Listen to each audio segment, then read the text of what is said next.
બહાદુર સિંહ સોલંકી સરને આમંત્રિત કરું છું કે જે આવે.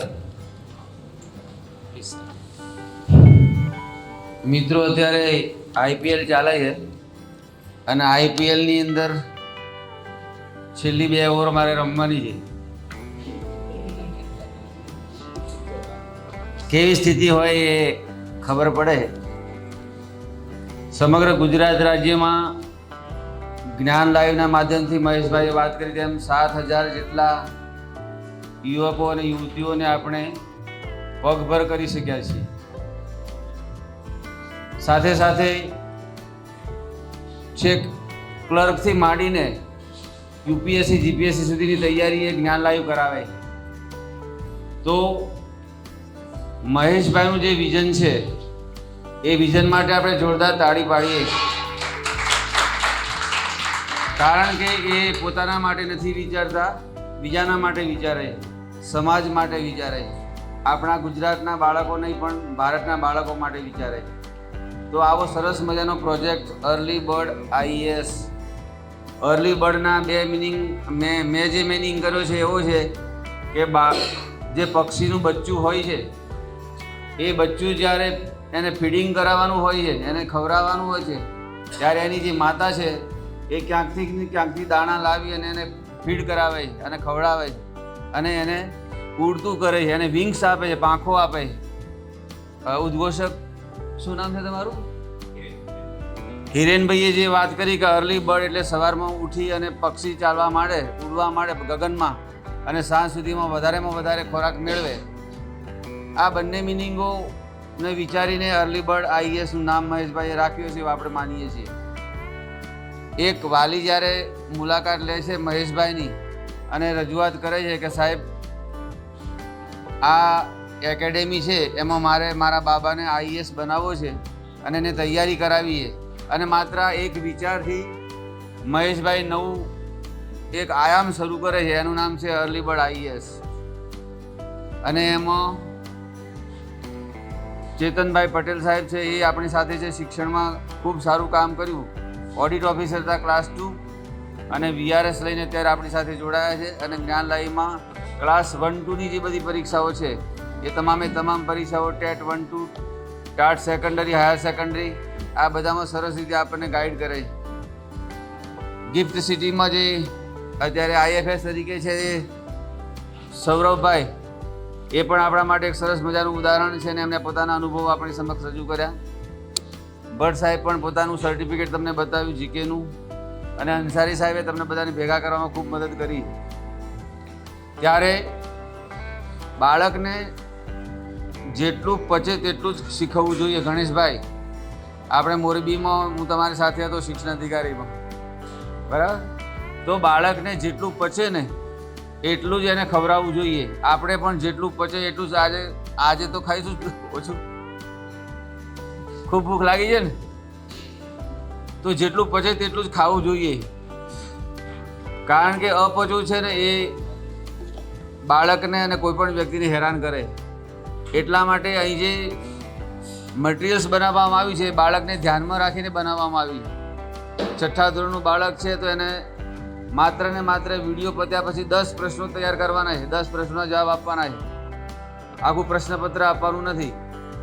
આપણને થોડાક પ્રશ્નો આપ્યા તો આપણો કેવો પરસેવો છૂટી ગયો, બરાબર?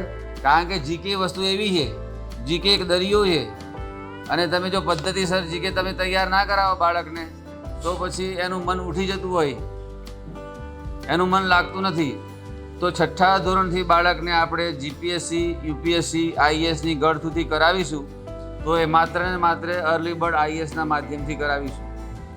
મારી તમામ જે શિક્ષક મિત્રો બેઠા છે અને જે ટ્રસ્ટીઓ બેઠા છે એમને વિનંતી છે કે તમે તમારી શાળાની અંદર જઈ અને વાલીઓની એક બેઠક કરો અને વાલીઓની બેઠક કરીને એમને સમજાવો કે તમારા જે બાળકો છે એને હવે આપણે યુપીએસસી, જીપીએસસી તરફ વાળવાના છે અને એના માટે આ એક સરસ મજાનો કાર્યક્રમ આવ્યો છે.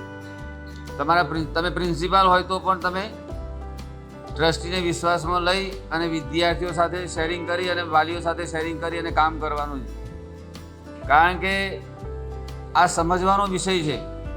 એકદમ સમજ્યા વગર તમે આમાં આવશો અને પછી જ્ઞાન લાઈવ સાથેનું જે મટીરિયલ છે એનો બરાબર અભ્યાસ નહીં થાય, અર્ધ વચ્ચે તમે છોડી દો, એવું ન બનવું જોઈએ. એટલા માટે ખૂબ ઓછી ફીમાં મહેશભાઈએ આ પ્રોજેક્ટ મૂક્યો છે.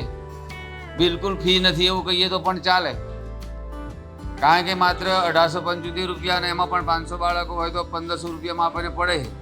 અને આટલા ઓછા રૂપિયામાં છેક આઈએસની તૈયારી કરાવી ધોરણ 6થી, એ ખૂબ મહેનત માગી લે. અમારા ધર્મભાઈ છે, આ એના ફાઉન્ડર છે, કો ફાઉન્ડર કહીએ ક્યાં, એ મહેશભાઈના સન છે અને ખૂબ જ હોશિયાર છે. આવા બધા, અને વિકેન સર છે, વિનયભાઈ છે, આ બધા અમારા પ્રબુદ્ધ ફેકલ્ટી જ્યારે મળી છે ત્યારે જ્ઞાન લાઈવ ખૂબ સારું કામ કરે છે. એક સરસ મજાની વાત હમણાં એ પણ થઈ કે કોઈ પણ પરીક્ષા હોય તો એનું રિઝલ્ટ આવવાનું હોય, કોઈ પણ પરીક્ષા પૂરી થાય પછી મહેશભાઈ અને ચેતનભાઈ 1 જ કલાકની અંદર એની આન્સર કી તૈયાર કરાવે, 1 જ કલાકમાં. તો કેટલી પ્રબુદ્ધ ફેકલ્ટીઓ છે, કેટલી હોશિયાર ફેકલ્ટીઓ છે, ત્યારે આવું બધું થાય. અને જ્ઞાન લાઈવ એટલા માટે આગળ વધ્યું છે કે એ પ્રકારની પ્રેક્ટિસ કરાવે. અહીં પણ જે મોડ્યુલ્સ આપવામાં આવે છે, અહીં પણ જે મટીરિયલ્સ આપવામાં આવ્યું છે, એ ખૂબ બાળકની એની વય કક્ષાને અનુરૂપ મટીરિયલ આપવામાં આવ્યું. તમે જો કીડીઓનો દર ઉભરાયો હોય અને એને કીડીને લાડુ ખવડાવવો હોય, બરાબર, તો એ લાડુ કીડીઓના દર ઉપર મૂકી દેવાથી બધી કીડીઓ મરી જશે, બરાબર. પણ એ જ લાડુ જો તમે કીડીઓના દર ઉપર ભૂકો કરીને ભભરાવશો તો એ બધી કીડીઓ હોંશે હોંશે ખાશે. આપણે પણ બાળક ઉપર કોઈ પણ પ્રકારનું એ કર્યા વગર, ટેન્શન આપ્યા વગર એને હળવી શૈલીમાં જોયફુલ લર્નિંગ કરાવવાનું છે. એનિમેશન પણ છે, અબાકસ પણ છે, બાળકને ખૂબ મજા આવશે. અને માત્ર ને માત્ર 10 પ્રશ્નો પછી ધીમે ધીમે 20 પ્રશ્નો તરફ જઈએ છીએ. અમે ગઈકાલે એક સરસ મજાનો કાર્યક્રમ ચેતનભાઈને બે એક કોલેજની અંદર કર્યો.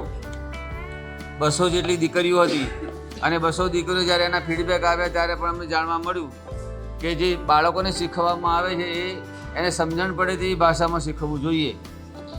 ઘણા માણસો ઘણું બધું બોલતા હોય છે, પણ એ શું બોલે છે આપણને પાછળથી ખ્યાલ આવે કે આ શું બોલી ગયો, મને કંઈ ખબર જ ના પડી, બરાબર. બાળકને જ્યારે તમે સમજાવો છો, બાળકને જ્યારે તમે શીખવાડો છો, ત્યારે એને સમજણ પડે એવી ભાષામાં શીખવવાનું છે. અને જો એને સમજણ પડે એવી ભાષામાં નહીં શીખવીએ તો એ આગળ વધી શકશે નહીં. જ્ઞાન લાઈવ અને આજે અર્લી બર્ડ આઈએસ છે, બાળકને સમજણ પડે તેવી ભાષામાં શીખવે છે. ઇવન કેન્ડિડેટ જે છે, જે ઉમેદવાર છે, એને પણ સમજણ પડે તેવી રીતે પ્રેક્ટિસ કરાવીએ છીએ અને સમજણ પડે તેવી રીતે એના વિડીયો લેક્ચર પ્રિપેર થાય છે. જે મટીરિયલ તૈયાર કર્યું છે એ પણ કોઈ ધોરણને અનુરૂપ નથી, પણ જે યુપીએસસી અને જીપીએસસીનું જે વિઝન છે એ વિઝનને અનુરૂપ આખું મટીરિયલ બનાવ્યું છે. ગુજરાતની અંદર વાત કરીએ તો આપણે કોઈ પણ શાળામાં જઈને, હું તો 4-5 જિલ્લામાં ડીઓ રહી ચૂક્યો છું, ડીપીઓ રહી ચૂક્યો છું, શાળામાં જઈને પૂછીએ છીએ બાળકોને કે તમારે શું બનવું છે, તો બાળકો મોટાભાગે શું કહેતા હોઈએ, શિક્ષક બનવું છે, કારણ કે ટીચરને એણે જોયો હોય છે, ટીચર એમના આદર્શ હોય છે, એટલે ટીચર બનવું છે એવું કહે છે. કેટલાક બાળકોએ ગામમાં પોલીસ જોયો હોય અને પોલીસનો રોફ જોયો હોય તો કહે કે મારે પોલીસ બનવું છે, બરાબર. ગુજરાતની અંદર તલાટી બનવા માટે, પોલીસ બનવા માટે, ટીચર બનવા માટે, ઇવન 12 સાયન્સમાં છોકરો છોકરી ભણતા હોય અને મા બાપને આપણે પૂછીએ કે તમારા દીકરા દીકરીને તમે શું બનાવવા માગો છો, તો એ કહેશે કે લાલો તો ડૉક્ટર બનવાનો છે, બરાબર, એને ડૉક્ટર બનાવવાનો છે. પણ ડૉક્ટર તરીકેની એની કાબેલિયત છે કે નહીં, એનો એપ્ટિટ્યૂડ છે કે નહીં, એ માતા પિતા ચેક કરતા નથી.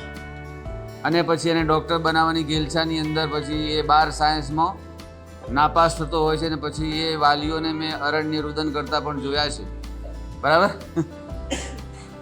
તો પોતાની અપેક્ષાઓનું સંતોષીકરણ કરવા માટે વાલીઓ પોતાની જે અપેક્ષાઓ છે એ ઇમ્પેક્ટ એ લાદી દે છે પોતાના બાળક પર, અને પછી એ ગેલછામાં ઉતરી જાય. પણ ક્યારેય બાળકનું નોલેજ ટેસ્ટિંગ કરી અને બાળકને જે ગમે છે એ ફિલ્ડમાં એને લઈ જવો જોઈએ. અર્લી બર્ડ આઈએસ ધોરણ 6થી એની જે જનરલ નોલેજની જે સ્કિલ છે એને ધીમે ધીમે ડેવલપ કરે. 6થા ધોરણથી એને આઈએસ બનાવી દેવાનું નથી, 6થા ધોરણથી એને ક્લાસ 1 ઓફિસર બનાવી દેવાનું નથી, પણ એક પ્રકારની શરૂઆત કરે. એટલે એનામાં બીજા રોપણ થાય છે કે ના, હું પણ જીકેનો થોડુંક ઇન્ક્રીઝ કરું અને મારું પણ જીકે વધે. અને 2-4 મિત્રો સાથે જ્યારે વાત કરે છે, માતા પિતા સાથે વાત કરે છે, ત્યારે માતા પિતા ખૂબ હર્ષ પામે છે કે જો મારા બાબાને આટલું તો જીકે પાવરફુલ થઈ ગયું. તો ધીમે ધીમે બાળકનામાં જે નોલેજ છે એનું ઇન્ક્રીઝ કરી અને પછી છેક 12મા સુધી કોલેજ કક્ષા સુધી આ અર્લી બર્ડ આઈએસ એને લઈ જાય છે અને યુપીએસસી જીપીએસસીની તૈયારી કરાવે. અને બાળકનામાં એવું દાખલા જસદણવાળા સાહેબ જતા રહ્યા કે છે, જસદણમાં જે સાહેબ આવ્યા હતા બરાબર, બેઠા છે પાછળ, એમણે પણ સરસ વાત કરી છે. તો એ સાંદીપની જેવી સંસ્થા હું એક વખત ગયો છું, તમારી સંસ્થામાં આવ્યો છું. તો આવી બધી જે સંસ્થાઓ છે એ ખરેખર આગળ આવે અને પોતાના જે વિદ્યાર્થીઓ છે એમના વાલીઓને સમજાવીને બાળકોને આની અંદર જોડે. કારણ કે જો અત્યારથી તમે સમજાવો નહીં, અત્યારે જે સમય છે, હવે પરીક્ષાનો સમય છે, પરીક્ષા પૂરી થશે પછી વેકેશન પડશે, વેકેશનની અંદર આ બધી મિટિંગ તમારે પૂરી કરી અને તમારા જેટલા બાળકો તમારા દાખલ થવા પાત્ર હોય એમને તમારે આની અંદર સામેલ કરવાના છે. એટલે જૂનની શરૂઆતથી તમને સરસ મજાનું બધું પ્લેટફોર્મ તમને મળી રહે, બરાબર. અને આખું વર્ષ એ તૈયારી કરે અને પોતાનું જે 0 લેવલ છે એ ક્લિયર કરે. તો આવા આશય સાથે આપણે મળ્યા છીએ. ખૂબ ખૂબ આભાર કે રવિવારે પણ તમે આવ્યા છો. મહેશભાઈએ વડોદરામાં એક વાક્ય બોલ્યા હતા સુરતમાં કે રવિવાર એટલે પરિવારનો વાર, બરાબર ને? રવિવાર એટલે પરિવારનો વાર, પોતાના ફેમિલી સાથેનો સમય ગુજારવાનો હોય છે. સાહેબે આમ કરીને તમને તાળી પડાવી, હું તો તમારી પોતાની જાત માટે તાળી પાડે એવું તમને કહું છું. પોતાની જાત માટે જોરદાર તાળી પાડો મિત્રો કે રવિવારના દિવસે તમે હાજર રહ્યા, બરાબર. આવી રીતે તમે કોઈ પણ ફંક્શનમાં ગયા વગર અમારી સાથે જોડાયા છો, ખૂબ સારી વાત છે. અને ભવિષ્યમાં તમે અમારી સાથે જોડાતા રહો એવી અપેક્ષા. Thank you very much.